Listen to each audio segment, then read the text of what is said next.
endroit. Ce matin, en venant sur la route, j'étais allé prier, m'attendant au Seigneur. Et en venant sur la route, j'ai mis la radio pour écouter un prédicateur, frère Smith, le frère de couleur. L'avez-vous écouté ce matin? De l'Ohio, je crois. Quelqu'un m'avait parlé de ses prédications et m'avait dit, vous devriez mettre la radio pour écouter ça. Je suis justement tombé sur lui et il disait clairement que le péché abonde dans le monde aujourd'hui. Et j'ai pris une autre station de radio un peu plus loin et là, j'en ai entendu un autre. Quand je suis arrivé ici, j'étais presque sur le point. Je me suis demandé s'il ne serait pas trop tard pour venir à l'église ce matin quand je suis arrivé. Donc c'est vraiment un grand privilège pour nous d'être ici ce soir et d'être au service du Seigneur. Et je parlais de frère Neville et du message l'autre jour à cette petite dame, notre sœur, qui vient de nous quitter. C'était, nous savons tous qui c'était, sœur Weaver. Et je pensais à un homme ici qui va se faire baptiser ce soir. Je l'avais baptisée dans ce baptistère quand il a fallu l'amener jusqu'ici en fauteuil roulant. Elle se mourait du cancer et il ne lui restait que cette nuit-là à vivre. Les médecins l'avaient condamnée. Elle allait mourir le lendemain matin. Je suis allé chez elle et j'ai essayé de lui parler de la guérison divine. Et elle ne faisait que répéter, « Je ne suis pas digne que vous veniez sous mon toit. » Elle a dit, « Je ne suis pas digne qu'un ministre soit dans ma maison. » Elle a dit, « Je suis une pécheresse. » Mais elle a dit, « Monsieur, je ne veux pas mourir comme ça. » Et donc, c'est Grace Weber, pas loin d'ici, qui m'avait emmené là-bas. Je venais d'arriver épuisé par la réunion. Et quand j'ai prié pour elle et que je lui ai lu l'Écriture, elle a été sauvée. Ensuite, elle avait de la peine à soulever la main, mais elle a voulu serrer la main à tout le monde. Quelque chose lui était arrivé. Et pendant qu'il se serrait la main, j'ai eu une vision où je l'ai vu se diriger vers un poulailler et en revenir. Et j'ai dit, « Bien, maintenant, tout ira bien. » C'était il y a 18 ans. Et depuis, elle a toujours eu une longueur d'avance sur ce cancer. Si elle est morte, elle n'est pas morte du cancer. Elle a eu une crise cardiaque. C'est ce qui l'a emportée. On l'a mise sous oxygène. Elle est morte d'une crise cardiaque. Alors je réfléchissais à la toute fin, pendant que les gens sortaient et qu'ils chantaient « Alors Jésus vint ». C'est exactement ce qui est arrivé. Il est venu et il a épargné sa vie pendant ces 18 ans. Et je me suis dit, comme c'est approprié, cette femme n'était probablement pas consciente de ce qu'elle faisait là. Mais bon, peut-être que si. Cependant, comme c'était approprié d'avoir cette partie-là, alors Jésus vint. Maintenant, c'est juste avant de commencer, j'espère ma grande série de communion, de réunions. Je deviens très nerveux. Ce matin, j'étais super tendu.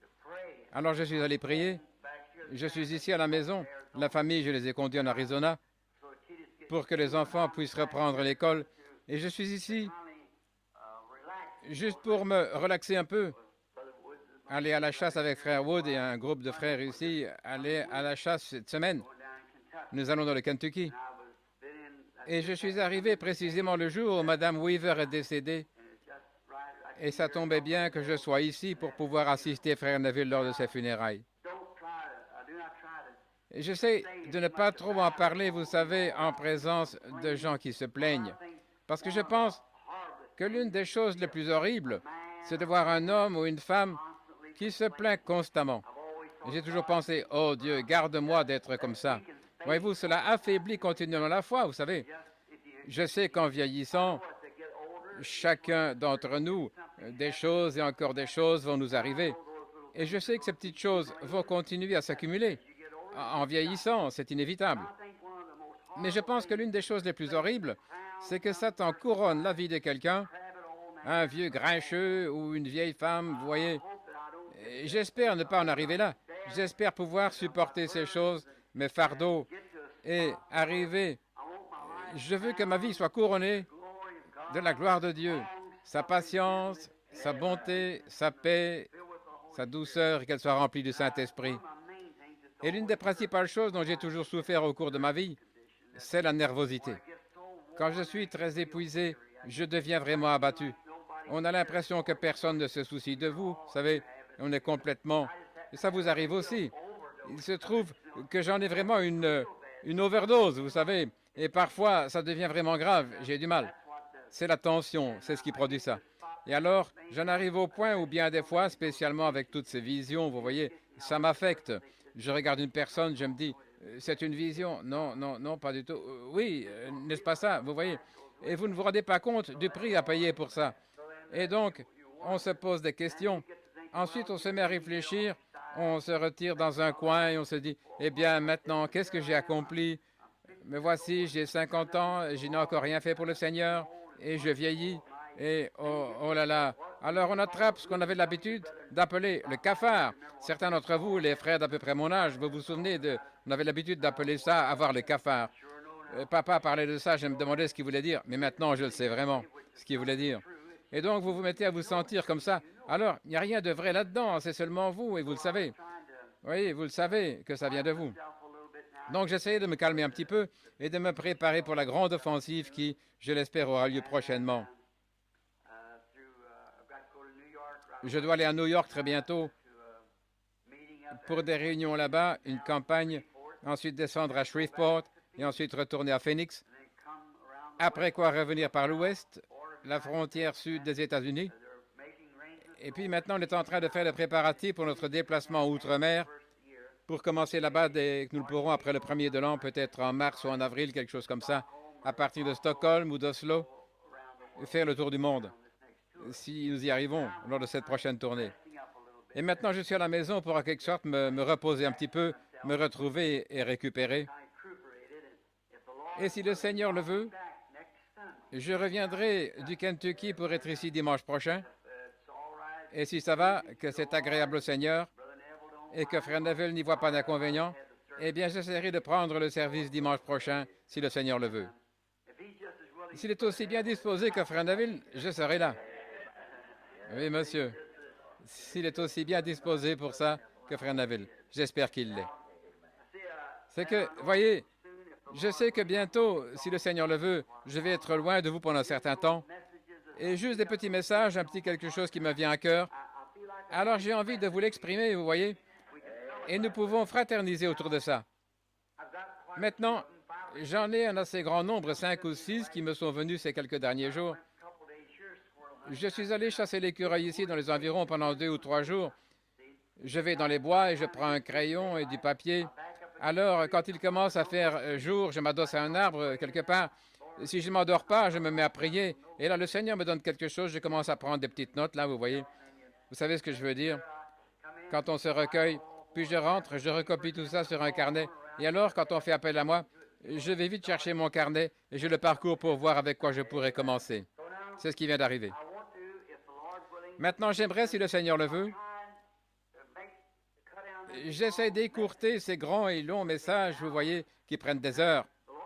Et le Seigneur m'a aidé à être assez court à Chicago le dernier soir là-bas, à environ 30 minutes. Et quelqu'un est venu me dire, je pensais que tu pourrais y arriver, mais tu l'as fait. Je ne pensais pas. Donc 30 minutes au lieu d'environ 2h30 ou 3 heures, vous savez. Alors peut-être que ce soir, je pourrais me dépêcher et m'entraîner un peu à ça pour ne pas vous retenir trop longtemps. Que Dieu vous bénisse. Où que j'aille, il n'y aura jamais d'endroit comme ce tabernacle ici. C'est chez moi, mon doux chez moi. Home sweet home. Ainsi, toutes mes condoléances à la famille Weaver et ce précieux frère de couleur qui est décédé. J'ai prié avec lui un peu avant qu'il parte. Et c'était un brave homme. Il est maintenant à la maison avec Dieu. Et c'est terminé. Il faut partir d'une manière ou d'une autre, ça nous le savons tous. Alors que le Seigneur fasse reposer leur âme en paix. Et un jour, nous nous attendons à nous retrouver dans un pays là-bas où il n'y a pas de maladie, chagrin, pas de mort. Jusque-là, faisons tout ce que nous pouvons pour l'Évangile. À propos de tension, je prie à ce sujet ce matin. Que feriez-vous si vous n'aviez pas de tension? Réfléchissez-y. La tension fait partie de la vie. Ça m'a un peu encouragé quand j'ai eu cette pensée. Si vous n'aviez pas de tension, vous seriez comme une poupée de chiffon, vous n'auriez pas de sentiments. Rien ne pourrait vous faire réagir. C'est comme un mari et sa femme, peut-être. Si elle veut faire quelque chose et qu'ils essaient de travailler ensemble, spécialement des chrétiens, et que l'autre veut, et alors quand vous vous réunissez, vous découvrez ce qu'elle a fait, et elle découvre, voyez, en fait, la tension vous rapproche l'un de l'autre. Quelqu'un vous dit, eh bien, pense un peu à ta petite femme qui a supporté beaucoup de tension quand tu n'étais pas très gentil, ou à ton mari qui a supporté de la tension quand tu n'étais pas très gentille. Après, quand tout est pardonné, regarde quel sentiment vous éprouvez. Oh là là, vraiment, voyez, il faut que vous ayez des tensions, c'est tout. Réfléchissez un peu à propos de sentiments. Et si vous ne ressentiez rien, pas de douleur, rien, et s'il n'y avait pas de douleur du tout, vous n'auriez absolument aucun sentiment. Et si vous ne ressentiez rien, alors il vous manquerait un de vos sens. Allez, voyez-vous, tout est pour le mieux, finalement.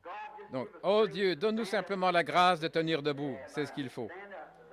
Si nous tenons simplement debout, soutenus par cette grâce, et que nous tenons là et disons, nous savons que quand cette vie sera terminée, celle qui est magnifique est de l'autre côté, là où nous comptons aller.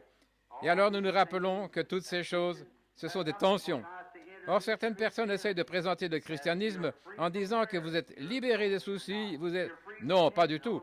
Vous êtes libérés de la tension. Oh non, vous ajoutez de la tension en devenant chrétien. Parce qu'avant, vous étiez un peu je m'en foutiste, insouciant, n'importe comment, quand vous faisiez ce que vous voulez.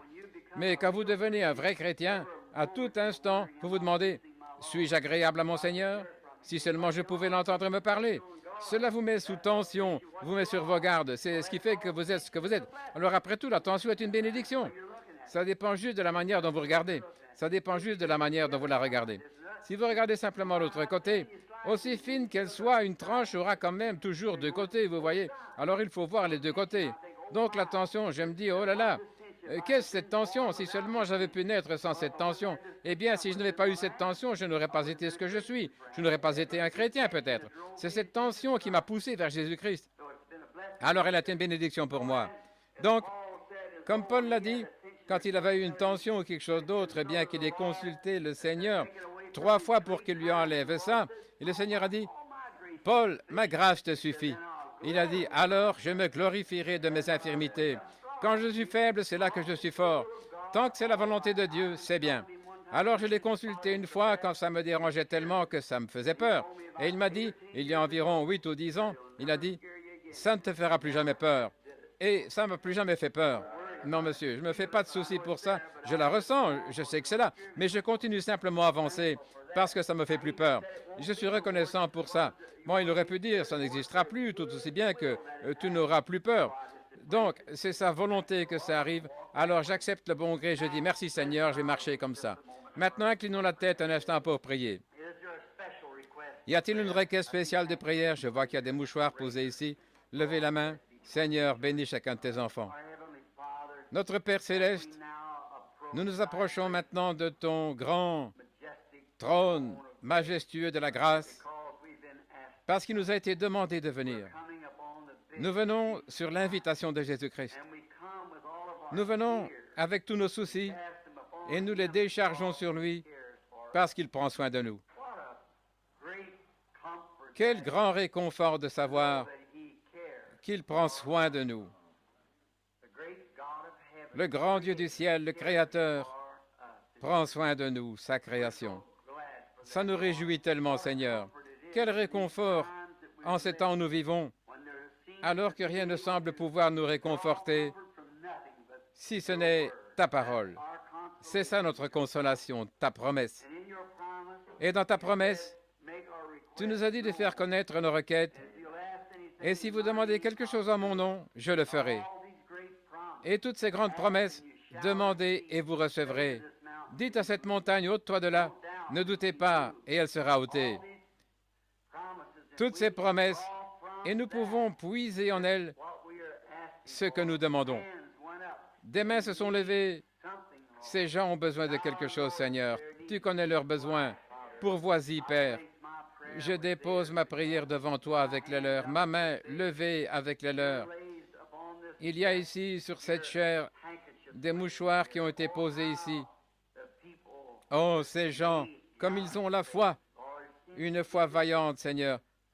On dirait que c'est quelque chose en quoi tu m'as béni de pouvoir prier pour les malades. Où que ce soit, n'importe où que j'aille, il y a quelque chose en rapport avec la prière pour les malades. Oh Dieu, viens en aide. Je te prie avec sincérité d'exaucer les requêtes représentées par les mouchoirs qui ont été placés ici, ces gens qui ont demandé ces choses. Que ta miséricorde soit sur eux. Seigneur, nous avons appris que Sir Hicks a là une femme qui est venue de quelque part, qui a fait tout le trajet en avion afin de recevoir la prière. Elle est atteinte de cancer. Elle demande si elle pourrait l'amener ici. Je te prie, ô Dieu, d'épargner la vie de cette personne. Accorde-le. Mon jeune neveu, Mikey, étendu là-bas, malade, qui vomissait avec une forte fièvre. J'arrive de là-bas, Seigneur. Je crois que nous avons eu la prière de foi, que tu as stoppé cette fièvre. Et je t'en suis reconnaissant. J'ai senti la fièvre quitter ce garçon avant que je sorte de la chambre. Maintenant, Seigneur, merci pour toutes ces choses. Maintenant, c'est à moi qu'il incombe de parler de ta parole. Donne-nous ta parole, Seigneur. Ta parole est la vérité.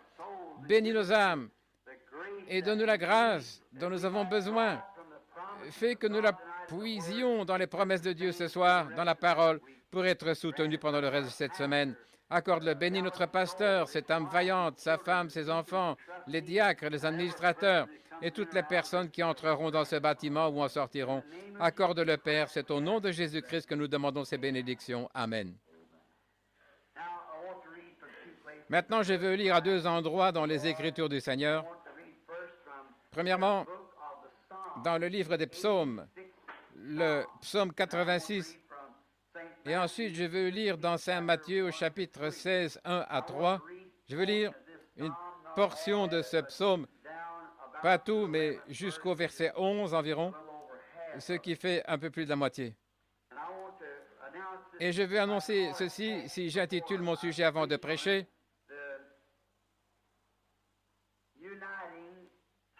le temps de l'union et son signe. Le signe du temps de l'union. Ça semble un peu compliqué. L'union, vous voyez? Le temps de l'union, on en est là maintenant, et le signe de ce temps de l'union. Et dans le psaume, une prière de David, le psaume 86, « Éternel, incline ton oreille, réponds-moi, car je suis affligé et pauvre. Garde mon âme, car je suis un de tes saints. Toi, mon Dieu, sauve ton serviteur qui se confie en toi. Use de grâce envers moi, Seigneur, car je crie à toi tout le jour.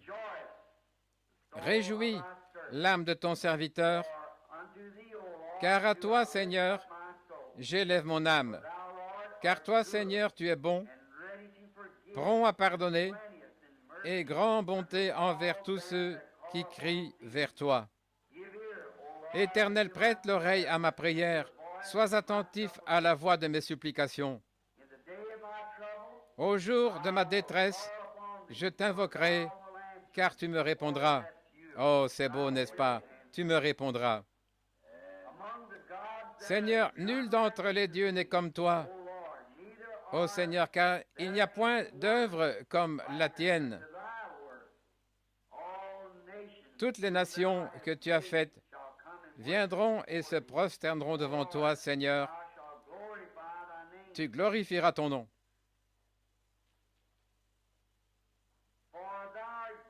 Car tu es grand et tu fais des choses merveilleuses. Tu es Dieu, toi seul. Écoutez maintenant. Éternel, enseigne-moi tes voies. Je marcherai dans ta vérité. Unis mon cœur à la crainte de ton nom. L'unité.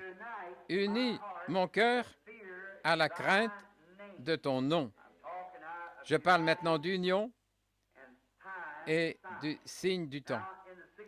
Maintenant, au chapitre 16 de Saint Matthieu,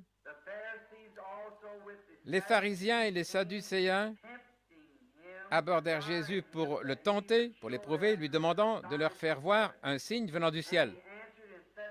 Et il leur répondit en disant, « Le soir, vous dites, il fera beau car le ciel est rouge. Et le matin, il y aura de l'orage aujourd'hui car le ciel est d'un rouge sombre. Oh, vous, hypocrites, vous savez discerner l'aspect du ciel et vous ne pouvez pas discerner les signes du temps. » Que le Seigneur ajoute ses bienveillantes bénédictions à la lecture de sa parole.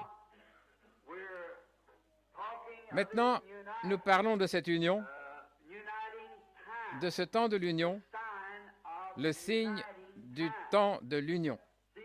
Voyez, Jésus était ici, dans cette dernière lecture de l'Écriture, il reprochait au clergé de n'avoir pas su discerner le temps ou le signe du temps.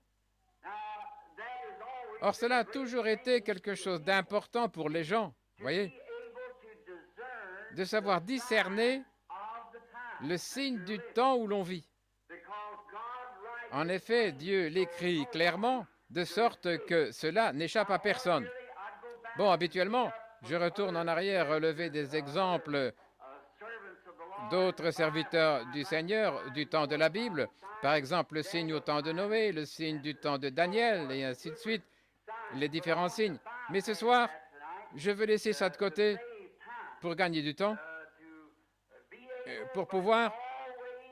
Mais cela a toujours été la manière de faire de Dieu, de leur donner un signe naturel du temps, afin que tous sachent en quel temps ils étaient. Et ces pharisiens auraient dû reconnaître leur temps. Ils auraient dû savoir en quel temps ils étaient.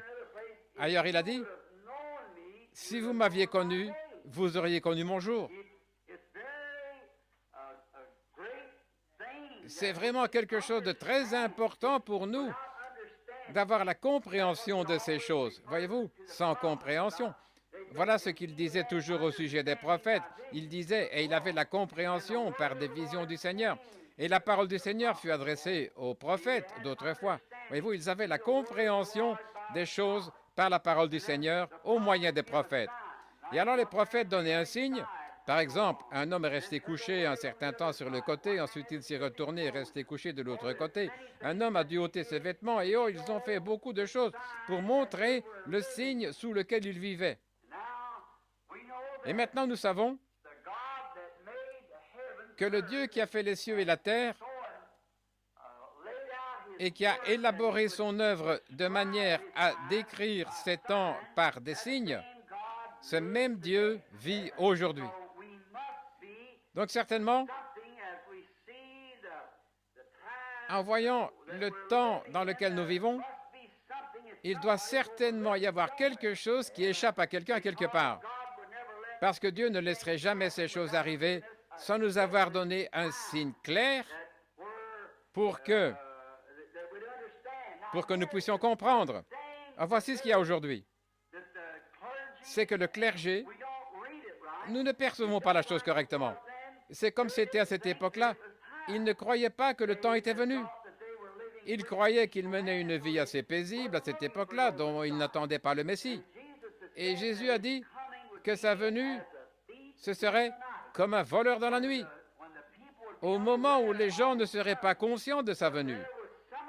Mais quelques-unes des vierges qui sont allées à sa rencontre, la moitié d'entre elles, avaient de l'huile dans leurs lampes et elles étaient prêtes, elles guettaient ce signe.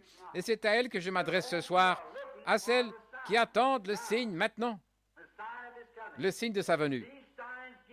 Ces signes donnés par le Seigneur sont donnés uniquement aux croyants. Les incroyants ne les voient jamais. Ça leur passe complètement au-dessus de la tête, ils ne les voient pas. Et maintenant aussi sûrement qu'un ange de Dieu pourrait se tenir sur cette estrade ce soir, tout aussi réellement que je vous regarde, et je pourrais le regarder, ou vous pourriez le regarder, et moi je ne le verrais pas, ou encore je pourrais le regarder, et vous ne le verriez pas. Vous savez que c'est conforme à l'Écriture, c'est l'exacte vérité. Vous savez que Paul est tombé par terre, mais aucun d'eux n'a vu cette lumière. Cette lumière était bien là. Quand Jean s'est tenu là, devant les multitudes, et qu'il y avait des milliers de personnes là-bas sur la rive, des membres du clergé, des sages et de grands hommes, et Jean lui-même a dit, il a rendu témoignage qu'il avait vu l'Esprit de Dieu descendre comme une colombe et venir sur lui, et qu'une voix avait dit, « Voici mon Fils bien-aimé, en qui je me plais à demeurer. » Et personne d'autre que Jean ne l'a vu. C'était seulement pour lui. Avez-vous remarqué comme il était frappant le signe pour les mages? Ils ont regardé. C'était des Hébreux. Ce n'étaient pas vraiment des astronomes indiens, c'était des Hébreux.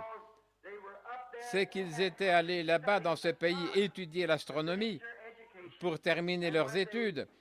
Et quand ils ont regardé en direction de Jérusalem, sachant qu'ils voyaient ces 3 étoiles qui correspondaient au chemin de naissance de chacun d'eux, Sem, Cam et Japheth, de la race dont ils descendaient, chacun, et ils ont vu ces étoiles dans leur chemin de naissance. Pour eux, c'était un signe. Lorsque ces étoiles étaient alignées, le Messie était sur la terre. Oh là là! Ce n'est pas étonnant qu'il soit venu. Où est-il? Où est le roi des Juifs qui vient de naître? Nous avons vu son étoile en Orient et nous sommes venus l'adorer. Où est-il? Il savait que cet enfant Messie était couché quelque part parce que Dieu leur avait donné un signe du temps qui indiquait que Dieu et l'homme étaient en train de s'unir. Quelle unité! Quand Dieu s'est uni lui-même à un corps humain. La principale, la plus grande de toutes les unions qui ait jamais été faite, c'est lorsque Dieu s'est uni à l'homme, qu'il a laissé sa glorieuse lignée en tant que Dieu. Il a étendu sa tente et intégré l'humanité et est devenu l'un d'eux pour les racheter. L'unité. Ce qui a fait quoi? Ce qui a amené pour toujours la paix entre Dieu et l'homme. Combien nous en sommes reconnaissants. Et les signes n'étaient pas envoyés. Maintenant, pensez un peu. Tous les hommes et tous les astronomes, les gens de cette époque-là, leur horloge, c'était les étoiles. Une sentinelle montait au sommet de la tour, il montait là-haut et il observait. Et il voyait quand certaines étoiles étaient dans une certaine constellation, alors qu'elles passaient, il savait quelle heure il était. Vous vous rappelez dans les Écritures, sentinelle, quelle heure est-il? Et la sentinelle revenait lui dire l'heure qu'il était. Voyez-vous, il mesurait le temps par les étoiles. Maintenant, n'est-il pas étrange que ces étoiles étaient parfaitement alignées pour 3 hommes et que personne d'autre ne l'ait vu? Parfaitement alignées. Or, on peut être à ce point aligné sur l'Écriture. Quand ces étoiles sont venues en unité, elles sont unies, lorsqu'elles se sont unies pour former cette constellation, au même moment, 3 hommes ont aussi été unis. Et on peut être tellement unis à Dieu dans sa parole que ces choses deviennent des réalités. Alors on peut les voir et savoir qu'elles sont vraies. Le signe du temps, on pourrait, en regardant, passer carrément par-dessus et dire « Oh, que d'absurdité !» Mais pour vous, ce ne sont pas des absurdités. Pour vous, vous êtes unis à la parole et la voici. Alors c'est absolument la lumière, frère Pat, quand on voit ce signe s'unir avec le croyant. Et c'est à lui que je m'adresse ici, au croyant, car l'incroyant ne le voit jamais. Et quelle réprimande ce serait s'il était sur la terre aujourd'hui, pour beaucoup de membres de notre clergé aujourd'hui, qui ne peuvent pas lire ce signe. Les signes que nous lisons tous les jours ici au tabernacle, et ces choses que nous voyons, d'autres personnes les perçoivent et voient l'écriture sur la muraille, et pourtant beaucoup n'en tiennent aucun compte et ne les voient même pas du tout. Pour eux, c'est carrément sans intérêt, ils ne le remarquent pas. Maintenant, remarquez,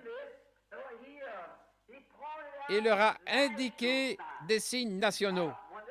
Bon, quand ils l'ont questionné à ce sujet, il voulait des signes, et il leur a donné des signes qui se sont réalisés. Il voulait savoir quand ce serait la fin du monde, quel serait le signe à la fin.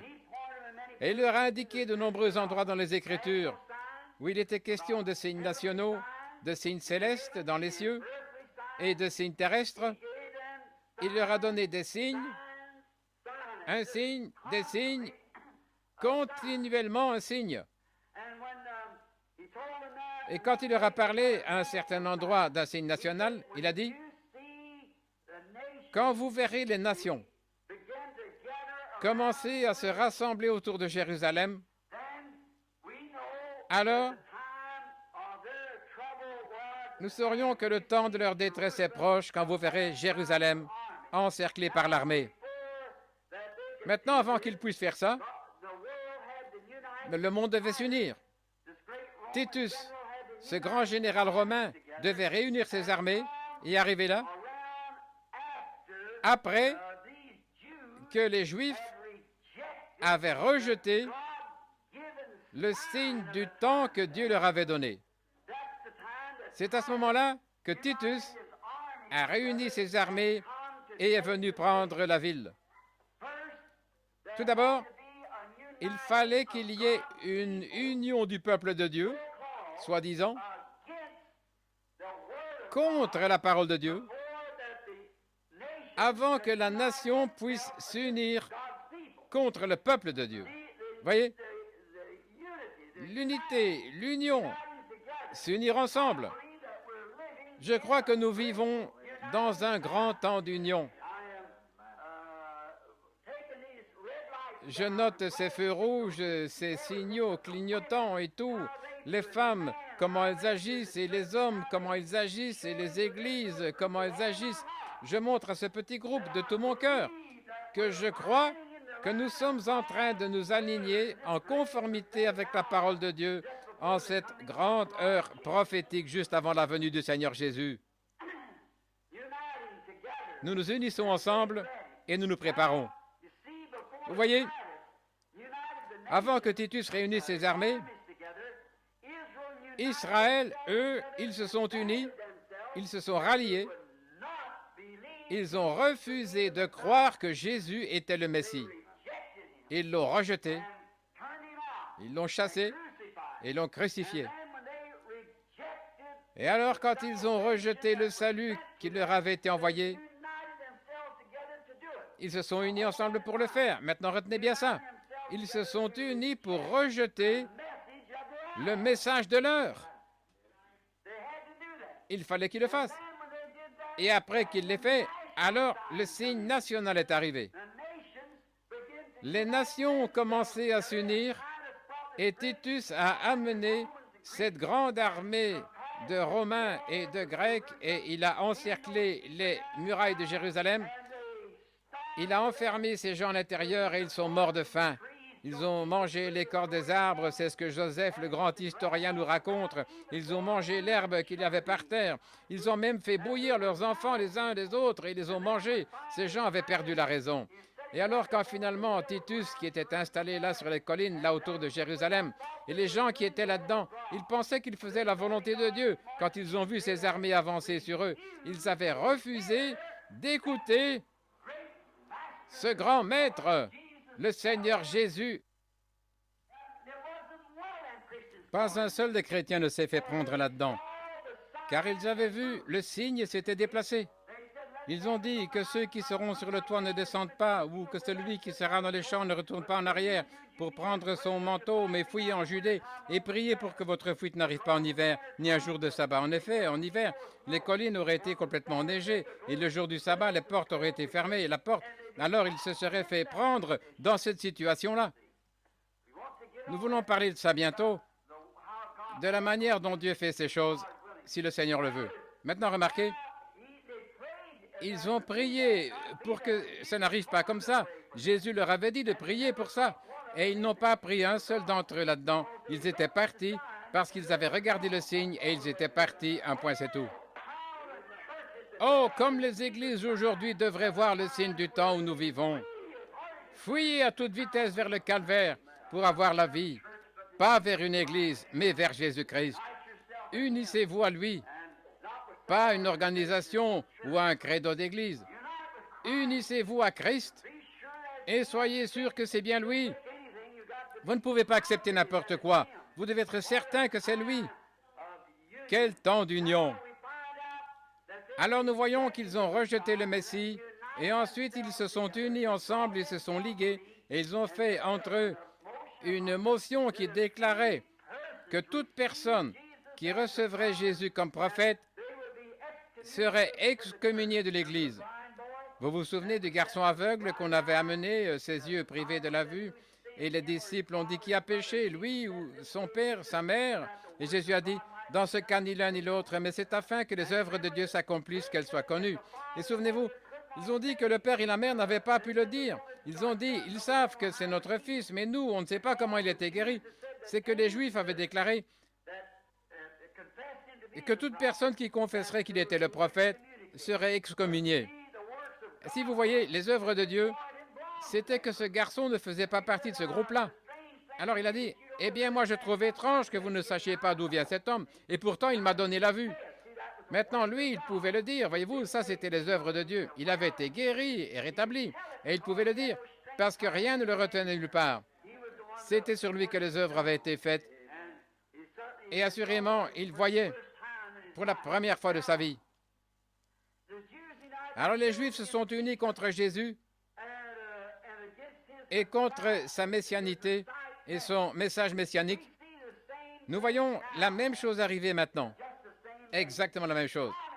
Le communisme s'unit afin de détruire l'Église. Et la seule façon, ça c'est après que l'Église sera aussi unie dans le Conseil des Églises, le Conseil mondial des Églises, afin de nier et de détruire le message, la parole. Elles ont rejeté la parole. C'est ce que les Églises ont fait. Elles ne peuvent pas l'accepter parce que celles-ci s'opposent à leur credo dénominationnel. Peu importe combien de colonnes de feu seraient suspendues au milieu des gens ou combien de personnes, combien de choses seraient prédites et se réaliseraient, et tous les grands signes qu'il a promis pour le dernier jour, elles ne le peuvent pas. Elles sont donc en train de s'unir maintenant. Et votre pasteur ici et beaucoup d'autres peuvent vous le dire. Ceux qui lisent qu'elles ont formé le mouvement œcuménique du monde. Et c'est un ministre luthérien qui est à la tête de ça. Alors si jamais un désastre survenait, se produisait ici dans le quartier, si nous ne sommes pas unis à ce mouvement œcuménique, là notre Église ne pourra plus être une Église et ils pourront l'utiliser comme entrepôt. Ou si l'un de nous, frères, voyait quelqu'un en train de mourir ou qui est blessé et essayait de lui offrir une bénédiction spirituelle, nous pourrions être abattus à cause de ça. C'est tout à fait vrai. On pourrait nous donner 10 ans de prison fédérale pour avoir offert un secours parce que nous ne sommes pas membres de ce mouvement œcuménique. Ne voyez-vous pas la marque de la bête? Maintenant, nous voyons arriver ce temps de l'union. Maintenant, regardez. Et là, l'Église s'est unie contre le message. Et alors, une fois qu'elle l'a fait, les nations s'unissent dans le communisme pour détruire de nouveau l'Église. Exactement ce qu'elles avaient fait au début. Et ça se répète comme ça. Il fallait d'abord qu'Israël rejette le message. Et quand ils ont rejeté le message, alors les forces armées, la vie nationale, se sont unies ensemble avec d'autres nations et sont venus détruire l'Église. Et aujourd'hui, ils ont rejeté le message du Seigneur Jésus. Et ils ont rejeté le message. Et maintenant, l'heure est venue où le communisme est en train d'unir le monde entier contre l'Église. Voyez, il faut qu'il en soit ainsi. C'est dur de dire ça. C'était dur pour ces Juifs de croire. Ils ont dit, maintenant venez, frères. Nous voyons que notre Dieu est avec nous, donc nous allons entrer dans le temple. Et maintenant, nous allons prier et laisser le Saint-Père un tel et le Saint-Père un tel conduire la prière. Fermez la porte. Et Titus est resté sur ses positions. Il n'a pas bougé de là pendant environ 1 an ou plus, voyez-vous. Il a monté la garde et les a laissés complètement mourir de faim. Pas un seul n'a pu sortir de la ville. Ils sont morts de faim. Et quand il est entré là, il a démoli les murs. Le sang a jailli et coulé comme des rivières là-bas quand il a massacré tout ce qui s'y trouvait. Or, l'ange du Seigneur avait prophétisé cela dans l'Ancien Testament et avait dit que cela allait arriver.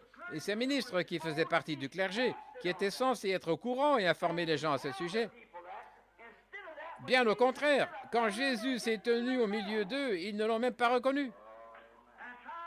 Et ils ont essayé d'en faire une sorte de pâte de lapin. Fais-nous un tour. Voyons comment on fait ça. Montre-nous un signe. Et il a dit, mais il a fait tant de choses et pourtant il ne pouvait pas le voir. Et alors, quand ils l'ont rejeté, comme le message de ce jour-là, ils ont rejeté le message de ce jour-là. Ils n'ont pas vu le signe de ce jour-là. Le signe de la prophétie biblique a été accompli devant eux et ils ont dit, entrons maintenant. C'étaient des hommes saints, c'étaient des hommes dont la vie était irréprochable. Il n'aurait pas pu être comme ça et ensuite être sacrificateur. Un sacrificateur aurait été tué, on l'aurait lapidé à mort pour la moindre petite chose. Alors il devait mener une vie pure, sainte. Il n'aurait pas pu faire ça parce qu'on l'aurait lapidé pour n'importe quoi. Donc c'était de grands hommes, des hommes saints aux yeux des gens. Et pourtant, ils sont entrés en disant, maintenant, nous avons Dieu, le Dieu qui a été avec nous tout au long des âges. Nous allons entrer dans son Saint-Temple. Ça l'était, le Saint-Temple de Dieu. Mais vous voyez, il avait été rejeté dans son Saint-Temple. Nous allons entrer dans la maison du Seigneur. Maintenant, vous les Hébreux, vous savez tous que nous sommes la race élue. Nous ici, c'est ce que nous sommes. Et Dieu est notre Dieu, le Dieu d'Abraham, d'Isaac et de Jacob. Il est avec nous. Il va nous délivrer de ces Philistins circoncis là-bas, comme on pourrait les appeler, ces Romains et ces Grecs. Il va nous en délivrer. Entrons dans la maison du Seigneur. Ça avait l'air d'être une bonne idée. Mais qu'est-ce qu'ils avaient fait? Le bâtisseur de la maison s'y était trouvé sous la forme d'un humble charpentier galiléen, et ils l'ont rejeté, alors que Dieu avait confirmé qu'il était son messager de l'heure, le germe, et ils l'avaient rejeté. Alors toutes les prières, toute la sincérité, tous leurs sacrifices ne voulaient rien dire pour Dieu. Ils avaient fait ça, et Dieu a laissé cette grande armée s'unir pour la détruire. Et nous voyons aujourd'hui que les églises, par les dénominations et tout ça, rejettent la parole de Dieu. Elles ne veulent pas qu'on leur parle de ces choses que la science veut pourtant prouver par des photos et tout, mais quand même, elles ne veulent rien avoir à faire avec cela. Donc le communisme est en train de se mettre en place pour les détruire, exactement comme Titus l'avait fait, et la Bible a dit qu'il le ferait. Exactement. Maintenant, vous voyez où nous vivons? Au temps de l'union. Quand nous voyons ces choses qui s'unissent, combien nous manquons de voir ces choses. Vous pouvez regarder ici dans l'Écriture et voir où il a promis ce qu'il ferait. Maintenant, nous le voyons s'accomplir. Nous voyons dans l'Église ce qu'il a promis de faire, nous le voyons s'accomplir. Nous voyons les nations s'unir ensemble. Nous voyons les isthmes s'unir. Nous voyons les églises s'unir. C'est le temps de l'union. C'est l'heure de l'union. C'est ça, l'esprit de l'âge. Il faut que nous nous unissions. Tout ce qu'on discute doit être organisé. Même le gouvernement ne l'accepterait pas. Vous savez, en tant que citoyen des États-Unis, si vous me donniez un chèque de 5 $, je n'oserais pas y apposer mon nom. Je ne pourrais pas le faire. Voyez-vous, c'est un temps d'union.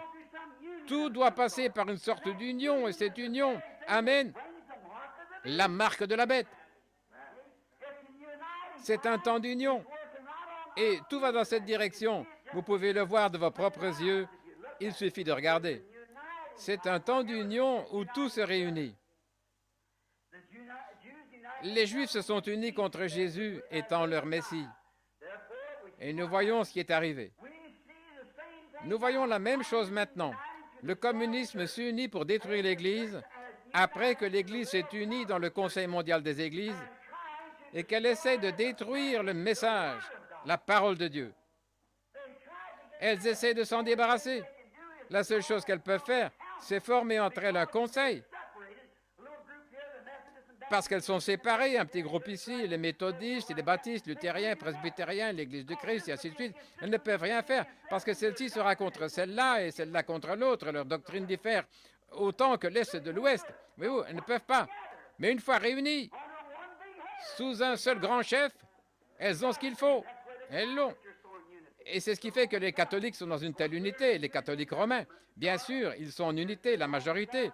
Ce sont les catholiques romains. Les Grecs et les autres catholiques ne sont pas aussi nombreux que les catholiques romains. Alors ils s'unissent, c'est ce qui les rend solidaires. Peu importe ce qui arrive, c'est le pape qui est le chef de tout. Et peu importe ce que dit n'importe qui d'autre, il est infaillible. Il est vicaire de Dieu, c'est tout. Il est l'adjoint de Dieu. Il a la juridiction de l'enfer, du ciel et du purgatoire. Alors dans ce cas-là, on ne peut rien faire du tout. Et tout ce qu'il dit fait loi. Maintenant, les protestants sont en train de se donner un chef comme ça, la même chose. Et la Bible ne dit-elle pas qu'une image a été faite à la bête? Qu'est-ce qu'une image?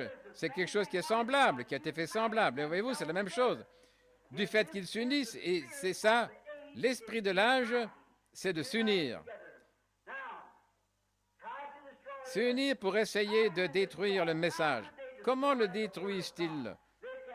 Comment pourraient-ils détruire la parole de Dieu? Ils peuvent la rendre inopérante, sans effet, en prenant des traditions, comme ils l'avaient fait au commencement, annulant ainsi l'effet de la parole de Dieu.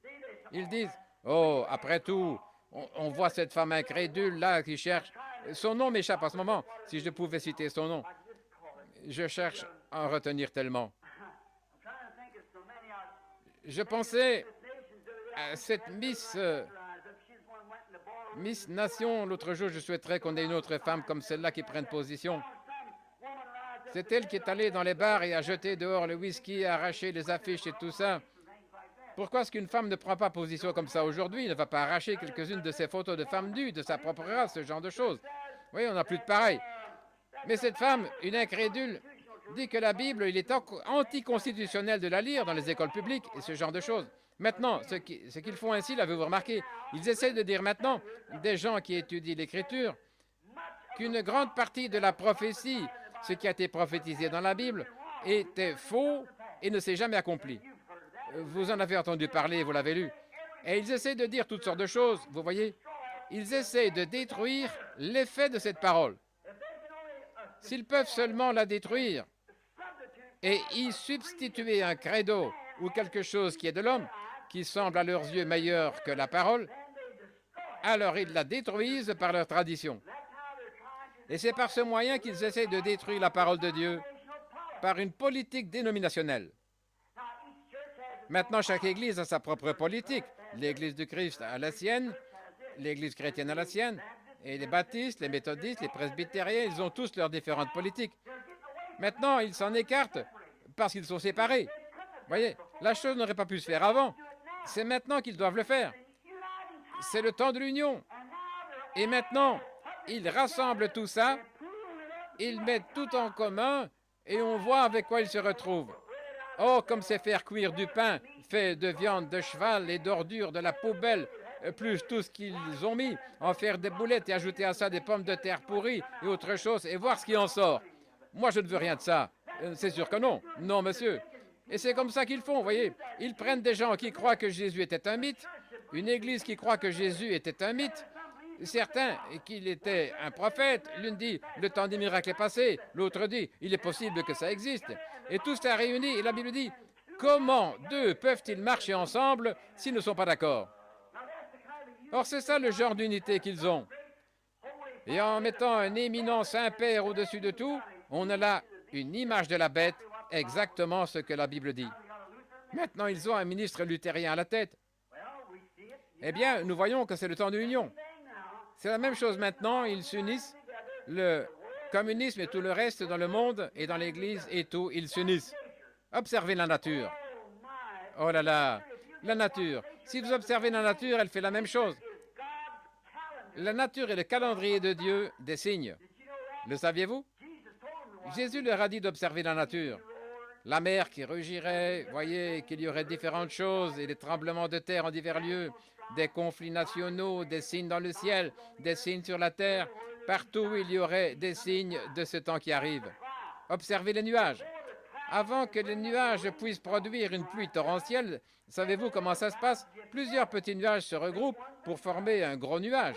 Eh bien, celui-ci est poussé un peu par le vent, celui-là est poussé par un peu de vent, et ils sont poussés tous ensemble. Et là, on a un ouragan. Ils s'unissent avant d'avoir un orage. C'est nécessaire. Observez les canards et les oies qui s'unissent avant de quitter leur pays. Ils s'unissent. On les voit voler d'un étang à l'autre, d'un endroit à l'autre. Ils se rassemblent tous. Ils s'unissent, se préparent pour leur décollage. Voyez, c'est la nature. Et Dieu a créé la nature. Et la nature agit d'après le plan de Dieu. C'est une loi de Dieu non écrite. La nature agit en conformité avec sa loi. C'est comme quand on parle à un service funèbre de la sève qui descend dans la tombe au bout de la racine de l'arbre pour rester là jusqu'à la résurrection au printemps. C'est une loi de Dieu. Il n'y a pas d'intelligence qui puisse faire descendre cette sève-là. On ne pourrait pas la drainer, on ne pourrait pas l'extraire. Il n'y a pas de meilleure façon de faire que celle de Dieu. C'est Dieu qui a le moyen parfait. Alors quand les feuilles tombent, alors il envoie la sève dans la tombe et la cache. Comme Job l'a dit, cache-moi dans la tombe jusqu'à ce que ta colère soit passée. Elle descend là parce que c'est une loi de la nature. Avant le gel, regardez les feuilles qui commencent à tomber. Pourquoi? C'est une loi de la nature. Les canards vont se rassembler, chacun d'eux, et ils vont se regrouper autour d'un leader. Là, d'une manière ou d'une autre, ils savent, je ne sais pas comment, mais ils le savent, que ce certain petit canard mâle est un leader. Et ce petit gars, il se rassemble et se regroupe directement autour de lui, puis il s'élève dans les airs. Pourtant, il n'a jamais quitté cet étang, mais il ira tout droit vers la Louisiane ou le Texas, vers les champs de riz. Voyez, avant de s'envoler, de quitter le lieu où ils sont nés cette année-là, ils s'unissent. Vous y voilà. Ils se regroupent autour de leur chef. Le problème chez l'homme, c'est qu'il ne reconnaît pas son chef. Oui, ils vont se regrouper autour d'une dénomination, ils vont se regrouper autour d'un évêque ou d'un homme, mais ils ne veulent pas se regrouper autour du leader, le Saint-Esprit, dans la parole. Ils disent, oh, eh bien, j'ai peur de devenir un peu fanatique, j'ai peur de partir de mauvais pied. Oh, c'est ça. Qu'arriverait-il si le petit canard disait, je n'aime pas sa manière de soigner son plumage. Je ne crois pas que je vais le suivre. Vous mourrez de froid. Vous serez coincé là si vous ne partez pas avec le vol lors du départ. Ils s'unissent et c'est ce que fait la nature. Les oies s'unissent, se regroupent autour de leur leader. Elles font la même chose. Avez-vous déjà remarqué les abeilles? Les abeilles, quand elles essaiment, les abeilles s'unissent avant d'essaimer et se rassemblent autour de leur reine, c'est vrai. Et là où elle va, elles y vont aussi. Voilà, oui. Que font-elles? Elles s'unissent avant l'essaimage. C'est exact, toute la nature. Les poissons s'unissent avant la migration du printemps. Là-bas dans l'océan, on peut les trouver, ce qu'on appelle des bossus, les saumons, quand ils viennent là, avant cette migration. On les voit par dizaines de milliers là-bas dans la mer, qui s'amènent tout autour dans l'eau salée, alors qu'en fait, ce sont des poissons d'eau douce. Et les voici qui remontent directement dans cette eau douce. Ils remontent pour la saison pour frayer. Ils remontent là-bas et frayent environ tous les 4 ans. Et ils meurent dès qu'ils ont frayé. Et ils savent qu'ils vont là-bas pour mourir. Et il n'y a aucun moyen de les arrêter. Ils sautent les échelles à poissons et tout le reste pendant leur remontée là-bas, sachant qu'ils vont à la mort. Mais c'est la loi de la nature qui les pousse. Ils savent qu'ils remontent là-bas pour frayer dans la fosse là et ils meurent. Et les petits arrivent, et là, quelque chose les unit ensemble, et les voilà repartis vers l'océan. C'est une union, c'est une loi. Vous ne pouvez pas battre la loi de Dieu. Les nations se disloquent, car nous voyons que c'est le temps maintenant où elles sont censées le faire. Nous sommes dans un processus de troubles nationaux. Nous voyons que les nations rompent leurs relations. Année après année, nous voyons telle nation s'enfoncer dans le communisme, telle autre s'enfoncer dans le communisme. Et ici même, dans notre propre nation, c'est ravagé par le communisme. Et il va prendre le contrôle. Il le fera. Il n'y a pas moyen de l'arrêter. Pourquoi? Pour la même raison qu'on n'aurait pas pu arrêter Titus. Les gens avaient rejeté Dieu et sa parole. Oui, monsieur, alors ils vont le faire. Et nous envoyons le processus. D'habitude, j'en ai pour 2 ou 3 heures. Jusqu'ici, j'ai déjà mis environ 30 minutes. Mais pour arriver à donner tout ça, je me dépêche vraiment. Alors étudiez ces choses quand vous serez rentrés chez vous. Remarquez, ils sont en train de s'unir maintenant même. Vous dites, Frère Branham, est-ce vrai? Ils s'avancent vers la bataille d'Armageddon. C'est exactement ce qu'ils vont faire. Et c'est dans ce but qu'ils s'unissent en ce moment. C'est pour ça que nous avons l'ONU et toutes ces choses. Le monde occidental s'unit contre le monde oriental, les communistes et tout le reste. Et ils s'unissent. Les églises s'unissent. Tout semble s'unir. Ils s'unissent. Ils s'unissent ensemble, nous le voyons. De plus, pendant qu'il y a toute cette union de la nation, ces signes nationaux, nous voyons dans le monde des tremblements de terre en divers lieux, différentes choses qui s'unissent, rassemblant le monde, On rassemble les gens, on rassemble toutes les églises, toutes ces choses. Et pendant qu'il y a toutes ces unions, il y a une autre union qui est en train de se faire. Amen. C'est là-dessus que je veux attirer votre attention. Dieu est en train d'unir son épouse.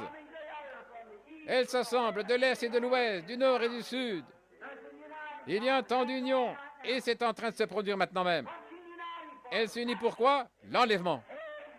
Amen. Dieu est en train de la préparer. Oui, monsieur, elle s'unit à quoi? Avec la parole. Car les cieux et la terre passeront, mais ma parole ne passera jamais. Elle s'unit à ainsi dit le Seigneur. Malgré ce qu'en disent les dénominations ou qui que ce soit d'autre, elle s'unit. Elle se prépare. Pourquoi? Elle est l'épouse. C'est vrai. Et elle s'unit à son époux. Vous voyez? L'époux est la parole. Il est la parole. Au commencement était la parole, et la parole était avec Dieu, et la parole était Dieu. Et la parole a été faite chair. Elle a habité parmi nous. Et l'Église, et l'épouse et la parole deviennent tellement un que la parole elle-même accomplit les œuvres de l'époux. Amen. Le voyez-vous, une union. Ce n'est plus adhérer à l'Église, ce n'est plus telle chose, mais fouillez tout et attachez-vous à Jésus-Christ. C'est le temps de l'union. Dieu réunit son épouse. Il la ramène. Exactement. Il unit les paroles de sa promesse. 2 Thessaloniciens, chapitre 2, au chapitre 5, il est dit, « Les saints qui dorment dans la poussière de la terre se réveilleront. Et alors, nous nous unirons avec eux, les vivants avec ceux qui sont morts, nous nous unirons avant même d'arriver là-haut, parce que l'épouse sera au complet quand elle arrivera là-bas. Ceux qui sont vivants, ils sont en train de s'unir à la parole, et ceux qui sont partis l'ont déjà fait, et tout cela s'assemble pour former une grande union. L'union qui se fait avant de monter là-haut. Amen. Le communisme doit gagner du terrain, ces autres choses doivent gagner du terrain, et l'Église doit s'unir là-bas, et les nations là-bas, pour former le Conseil mondial des Églises, et l'épouse doit s'unir sous la parole de Dieu. Pour accomplir cela, Dieu a envoyé le signe céleste et ces choses qui sont des preuves pour l'Église, comme il l'a fait pour la nation. Amen. Dieu, le temps de l'union. Oui, monsieur. Oh là là. Alors, souvenez-vous, maintenant, il y a une union de la parole qui s'unit de nouveau. Une restauration de la foi qui a été transmise aux saints une fois pour toutes. Une restauration, ce qui ne pouvait se faire qu'en ce jour-ci. Le seul temps où cela pouvait se faire, c'est maintenant. On n'y était jamais attaqué nulle part. Elle s'était lancée dans des folies dénominationnelles. Mais maintenant, pas question d'adhérer à une folie dénominationnelle, parce que c'est le temps de l'union d'hommes et de femmes de toute race, toute couleur, tout credo. Tout est assujetti à Christ par le baptême du Saint-Esprit et le retour à la parole. Le temps de l'union pour l'Église. Oh là là! L'union de chaque parole qui a été dispersée partout par ces organisations depuis le moment où à Nicée, Rome, elles ont organisé la première Église. De même, elles ont organisé Luther, elles ont organisé Wesley, elles ont organisé toutes les autres églises. Pour faire ça, il fallait qu'elles adoptent un credo. Alors, quand Dieu a envoyé autre chose, elles n'ont pas pu le recevoir. C'est pourquoi ce n'était pas possible avant maintenant. Dieu a promis que, dans les derniers jours, la foi des pères serait restaurée et redonnée à l'épouse, qu'il en serait ainsi, et ça ne pouvait se faire en aucun autre temps qu'en ce temps-ci. Regardez quel signe est venu du ciel. Une colonne de feu suspendue parmi nous, et avec les signes et les prodiges du Seigneur Jésus-Christ. Quand il nous parle, ça ne manque jamais, ça arrive de façon parfaite chaque fois. Amen. Alors nous voyons où nous en sommes, au temps de l'union. Nous voyons les nations s'unir, nous voyons le monde s'unir, nous voyons le communisme s'unir, nous voyons les églises s'unir, et nous voyons Dieu s'unir lui-même à son épouse, si bien que lui et l'Église, c'est la même chose. Alléluia. Comme la pyramide, là, c'est vrai, ils s'unissent. Dieu s'unit. Pourquoi? Jamais depuis le premier âge de l'Église, la colonne de feu n'avait été parmi les gens. Jamais depuis le premier âge de l'Église, ils n'avaient vu les choses que nous voyons aujourd'hui. Et ceci n'a été rendu possible que lorsque Dieu a envoyé les 7 sceaux et nous a donné un signe par cela. Il a envoyé du ciel 7 anges et il est venu pour restaurer cette parole qui avait été dispersée par ces dénominations et pour relier tout ça de nouveau à la parole de Dieu, pour faire descendre son Saint-Esprit. Jésus a dit, si vous demeurez en moi et que ma parole demeure en vous, alors demandez ce que vous voudrez et cela vous sera accordé. Il unit de nouveau l'épouse à la parole qui est Dieu. L'Église et la parole, pas l'Église et le credo, l'Église et la parole. L'épouse et la parole, unis ensemble. Oh là là! Restaurer quoi? La foi des premiers pères pentecôtistes, voyez, qui avait été dispersée par le groupe de Luther, pas par Luther lui-même, pas par Luther, pas par Wesley, pas par ses grands fondateurs. Mais après leur départ, une église est apparue. Et alors, ce qu'ils ont fait, ils en ont fait une organisation. Ils ont accepté des credos. Ils sont partis avec ça. Et regardez-les aujourd'hui. Ils sont entrés dans ce Conseil mondial des églises. Vous voyez, mais dans les derniers jours, vous voyez, nous voyons des choses arriver maintenant qui n'étaient jamais arrivées auparavant.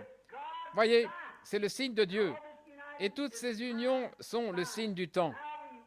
Maintenant, nous voulons regarder cela attentivement et être vraiment sûrs que nous le comprenions.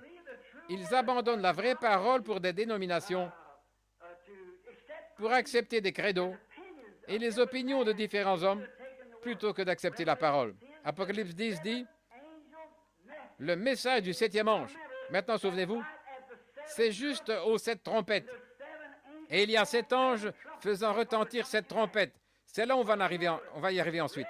Mais souvenez-vous, très spécifiquement, il est dit de l'ange, non pas la trompette du 7e ange, mais le message du 7e ange. Voyez, pas l'ange de la trompette, mais l'ange du message. Voyez, l'ange a seulement sonné de la trompette, ce 7e ange, l'ange de la trompette. Mais ici, il est dit au jour du message du 7e ange. Voyez, quand son message est fini. Voyez, ça, c'est le message de l'âge de l'Église. C'est en ce temps-là, le message, pas la trompette, et le mystère de Dieu, qui est écrit dans la parole, devrait être terminé.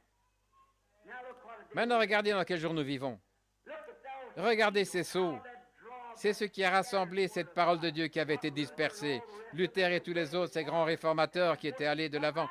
Tout a été repris et montré dans la Bible où ils allaient être, la place précise de chaque homme, ce que l'un ferait, ce qui arriverait à l'Église, ce que l'autre ferait, ce qui arriverait à l'Église, et toutes les choses laissées en suspens. Et alors, au dernier jour, alors que nous ne savions rien de tout cela, il nous a été annoncé d'avance qu'une certaine chose arriverait, et même les journaux en ont parlé, et voilà qu'il descend directement et révèle cela et relie les mystères ensemble. Amen, frère, c'est sublime pour moi. Pour moi, cela relie les éléments de la parole. Peu m'importe ce que les gens disent, pensent, mais pour moi, c'est la vérité. C'est ce que je crois. Comme les mages qui venaient de Babylone, ils ont crié, « Où est le roi des Juifs qui vient de naître? Il est sur la terre. Nous devons le trouver, c'est vrai. Et je crois qu'il est si près de venir que je peux dire, « Voici l'époux vient. J'entends le cri de minuit. Amen. » Nous sommes juste au moment de la fin. Oh là là! À l'heure où nous vivons, remarquez. Quel jour, quel temps nous vivons, où ce grand mystère de Dieu s'accomplit, faisant connaître la divinité, montrant ce qu'il en est. Ces petits ismes où ils ont dévié du fait de lui ceci et quelqu'un a fait de lui cela, mais l'ange du Seigneur est descendu et a dévoilé tout leur isme. Il a dégagé de là la vérité et l'a présenté aussi parfaitement que possible. Pas moyen de le voir autrement. Voilà ce qu'il en est. La semence du serpent, toutes ces différentes choses qui ont été si mystérieuses pour les gens. Qu'est-ce que c'est? C'est le signe qui indique quoi? Qu'il faut s'unir. Qu'est-ce qu'il a dit dans Malachie 4? Qu'il restaurerait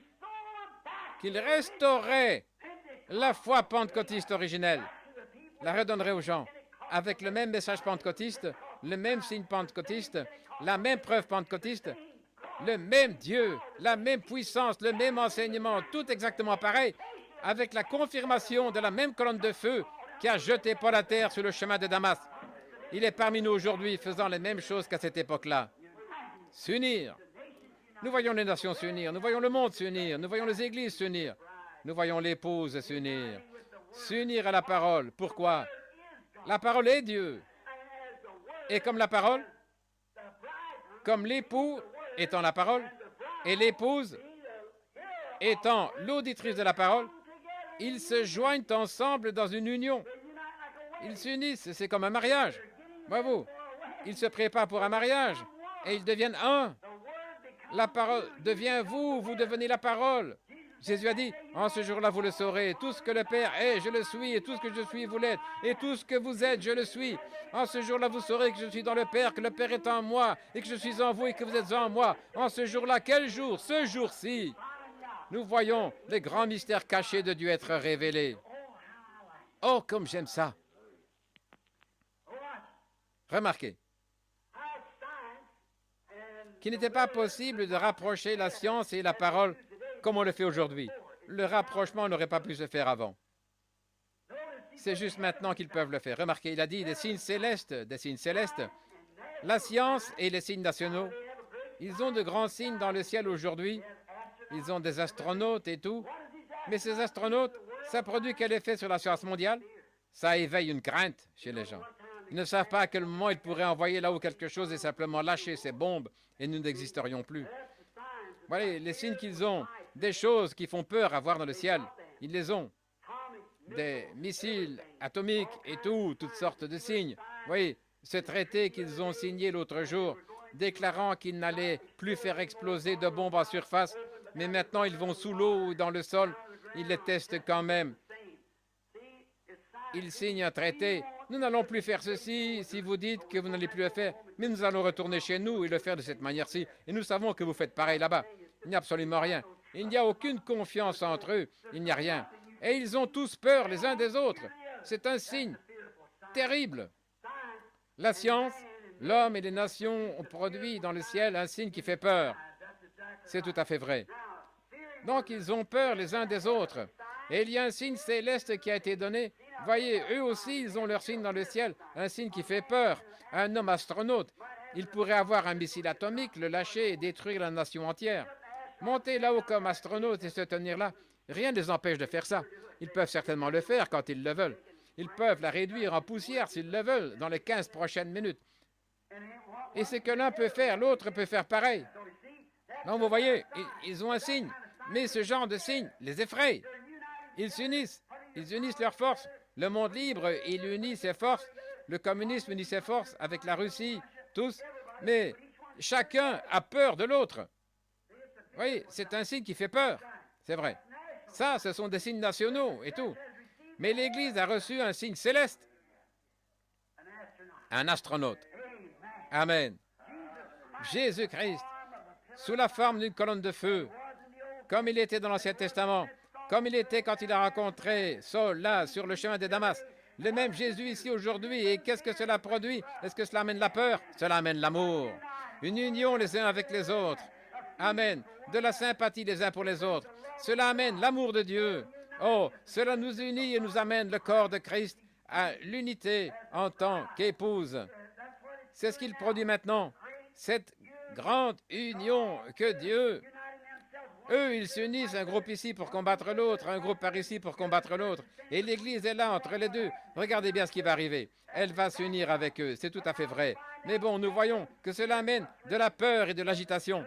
Mais l'Église, l'épouse, est unie par un seul Dieu, sous un seul esprit, l'Esprit de Dieu, dans une sainte union de Dieu, afin d'être une sainte épouse pour Dieu. C'est vrai. Tous ensemble, l'unité du corps. Le corps attend, comme une épouse. Puisqu'elle est l'épouse, puisque nous disons être l'épouse, pour ce temps de l'union de l'épouse, l'Église s'unit si étroitement. Cela devrait créer un tel amour entre nous, au point qu'il nous soit difficile d'être éloignés les uns des autres. C'est vrai. On n'a pas besoin de supplier les gens de prier. On n'a pas besoin de les supplier d'adorer Dieu. On n'a pas besoin de les supplier de faire ce qui est bien. Ils sont tellement amoureux de lui que rien d'autre ne compte. Pensez à une jeune fille, une jolie petite demoiselle qui va épouser un beau jeune homme dont elle est follement amoureuse. Cela compte plus pour elle que sa propre vie. Et elle sait que très prochainement, ils vont se marier. Alors que le jour du mariage approche, Cette petite, je vous le dis, elle ne tient plus en place. Elle prépare tout. Elle s'abandonne complètement à lui. C'est vrai. Tout ce qui lui fait plaisir, c'est ça qu'elle veut faire. Eh bien, il devrait en être ainsi de l'Église aujourd'hui. Notre vie devrait être tellement cachée en Dieu par Christ, scellée à l'intérieur par le Saint-Esprit. Ce que je vous ai enseigné ici, je vous parle de ces signes et de ces différentes choses qui sont en train de se produire. Je n'ai pas le temps de le faire maintenant, je le ferai dans un autre message si le Seigneur le veut. Mais il y a encore une petite chose qui manque dans l'Église.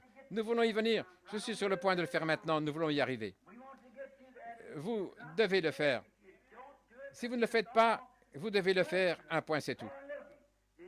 Le temps de l'union est proche, car Dieu est en train de rassembler l'Église pour produire un enlèvement, pour aller au mariage pour la grande union. Quand Dieu et l'homme s'uniront pour l'éternité. Quand des créatures du temps s'uniront avec ce qui est éternel. Cela s'est fait une fois sous la forme du Fils de l'homme sur la terre. Et lui, il lui a fallu donner sa vie afin d'amener une puissance, d'unir d'autres hommes par cette même puissance pour l'épouse de Jésus-Christ. Et maintenant, l'Église est en train de s'unir au corps de Christ. Elle s'est libérée, dégagée de toute entrave. Elle se prépare, elle se rassemble. Il y a une union entre eux et oh, l'amour et la joie et le Saint-Esprit agit parmi eux. Oh là là, quel temps!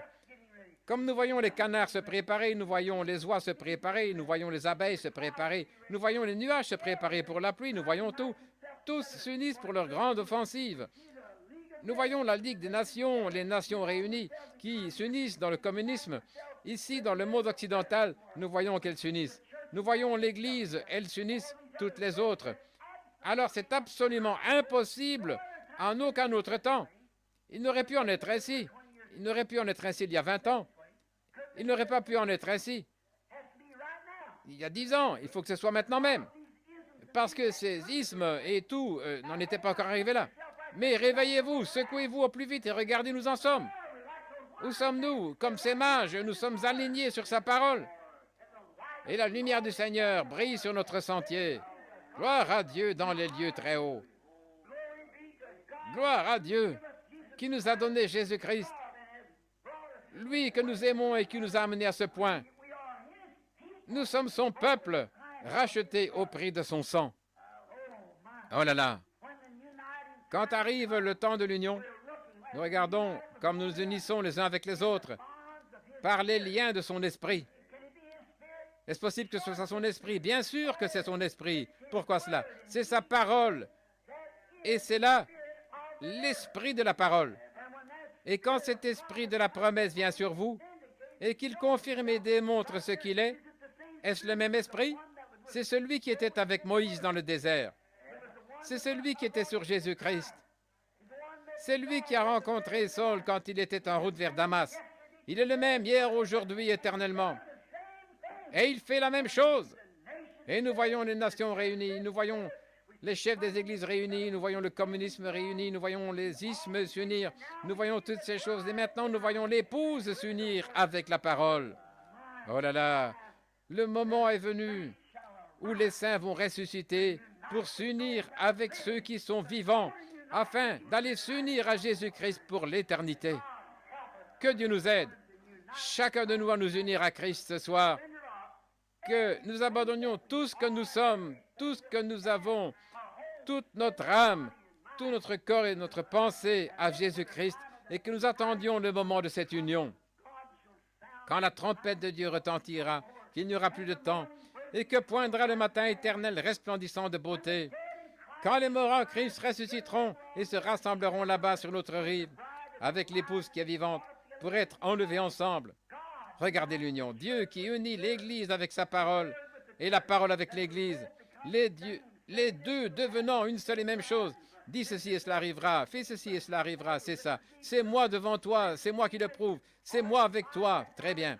Nous voyons que maintenant le moment arrive où la trompette retentit et ces saints endormis là-bas, ils ne peuvent pas parvenir sans nous à la perfection. Ils comptent sur nous. Hébreux 11. Et quand ils s'assemblent, ils s'unissent avec les vivants. L'Église s'unit avec la parole alors l'Église et la parole qui s'unissent deviennent un. Les saints morts et les saints vivants s'unissent pour être un, et tous ensemble, ils vont s'unir à Christ là-bas pour le souper des noces de l'agneau. C'est le temps de l'union, et les signes fusent de partout. Les signes sont présents dans les nations, les signes sont présents dans le communisme, les signes sont présents dans le monde occidental, les signes sont présents dans le Conseil des Églises. Et le signe est ici ce soir présent dans la fonction du Saint-Esprit. La parole de Dieu le confirme et en établit la vérité. Amen. Le temps de l'union, le signe du temps de l'union. Inclinons la tête.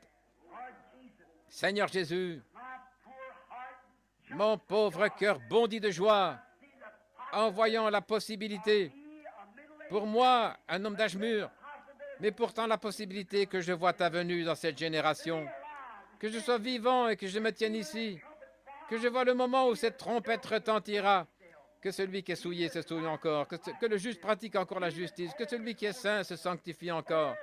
Ô Seigneur Dieu, et de penser que nous tiendrons là, en un instant, en un clin d'œil, quand le monde ne saura pas ce qui se passe.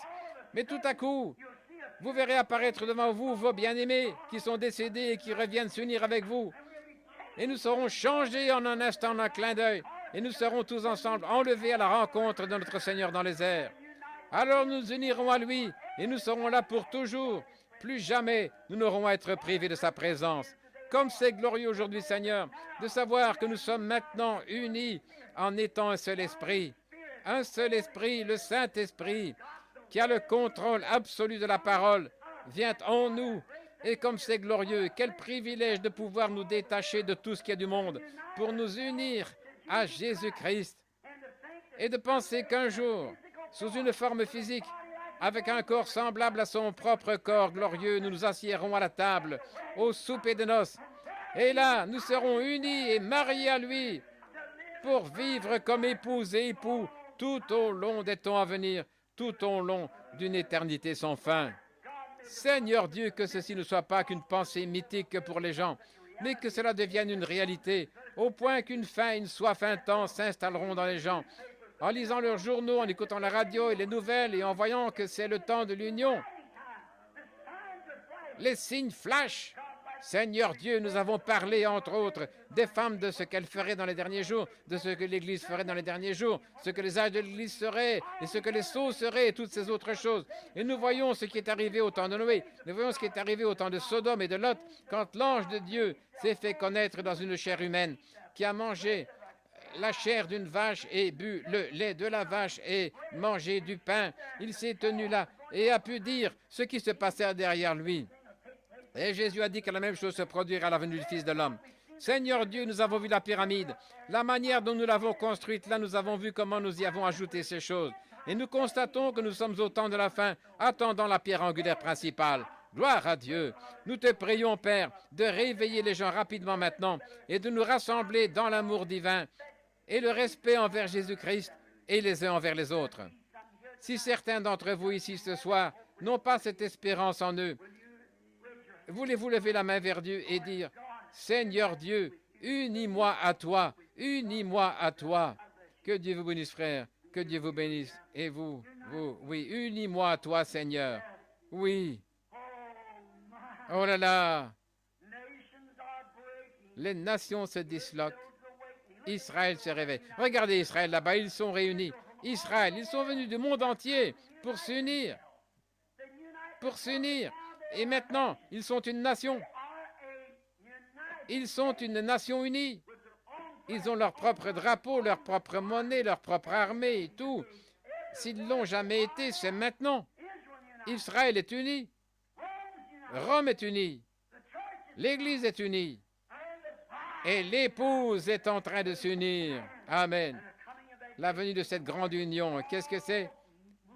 Tout se dirige vers ce signe principal et capital, Jésus et son épouse qui s'unissent pour être un. Dieu notre Père, accorde ces bénédictions que je demande pour ces gens, et puissions-nous être unis à toi, de cœur et d'esprit, car ils ont levé la main, montrant qu'ils désirent cela. Seigneur Dieu, purifie-nous et fais que nous soyons à toi. Accorde-le, Seigneur. Tout ce que nous savons faire et pouvons faire, c'est demander. Et alors tu as dit que si nous demandons, Et si nous le croyons, nous le recevrons. Et je l'attends, Seigneur. Je te remercie au nom de Jésus-Christ. Amen.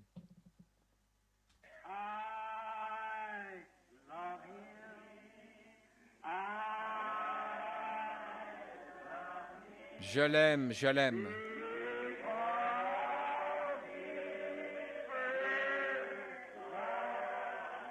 Parce qu'il m'a aimé le premier.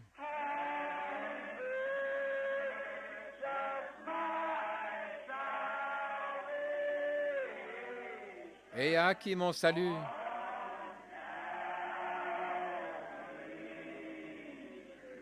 Sur le bois du calvaire. Voici l'époux vient. J'entends le cri de minuit. Nous montrons avec un cri de joie si nous tenons bon. Veille et prie, mon frère, de peur que quelqu'un ne prenne ta couronne, car le tiède et le rétrograde ne porteront pas la robe de mariage. C'est vrai, préparons-nous pour ce cri de minuit. Il viendra à l'heure où vous n'y pensez pas. Il y aura un cri, pas au milieu du monde et des incrédules. Ce sera un secret. Mais les croyants, ceux qui attendent ceci, voyez les étoiles qui s'alignent. Qu'est-ce que cela produit? Exactement la même chose que la première fois. Nous en sommes là. Les signes arrivent. Nous voyons apparaître les signes de sa venue bénie. Voici, les feuilles du figuier maintenant verdissent. L'évangile du royaume est allé vers chaque nation. Et nous sommes proches. On peut voir la fin.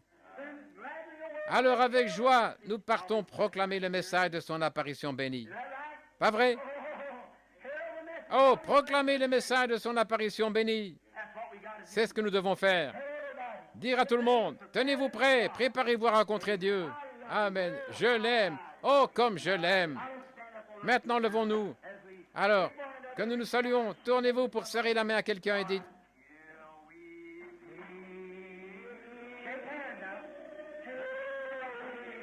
jusqu'à ce que nous nous revoyions.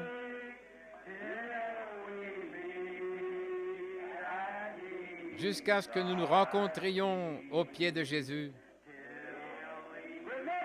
Rappelez-vous, il se pourrait que vous soyez rappelés. Notre prochaine réunion pourrait avoir lieu à ses pieds.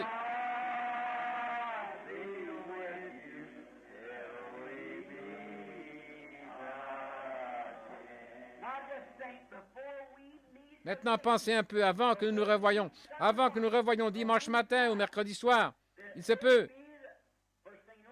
Tout à coup, quelqu'un a disparu, un tel a disparu, ils sont partis.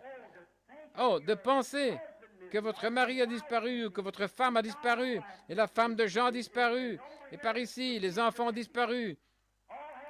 Tout est arrivé, et qu'est-ce qui s'est passé? Alors vous êtes laissés derrière. Oh, que de pleurs et de gémissements. Lorsque les perdus ont reçu leur sentence, ils ont crié aux rochers et aux montagnes. Comme Israël, quand ils sont retournés dans la ville, au temple, ils ont prié, mais leurs prières sont venues trop tard. Ils avaient rejeté le message. Oh, frère, ne faites jamais ça. Quoi que vous fassiez, restez fidèles à la cause. Oui, monsieur. Alors, jusqu'à ce que nous nous revoyions, voici ce que nous ferons. Revêt-toi du nom de Jésus, comme d'un bouclier puissant contre tous les pièges. Quand les tentations surviennent, qu'est-ce que vous faites? Murmurez son saint nom dans la prière. Précieux nom, nom si doux, espoir de la terre et joie du ciel. Précieux nom, combien il est doux. Espoir de la terre et joie du ciel. Inclinons maintenant la tête.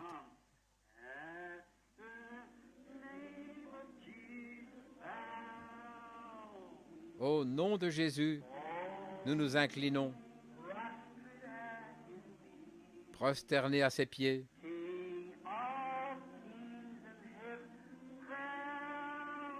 Pour le couronner roi des rois. lorsque notre voyage sera terminé. Ô précieux nom,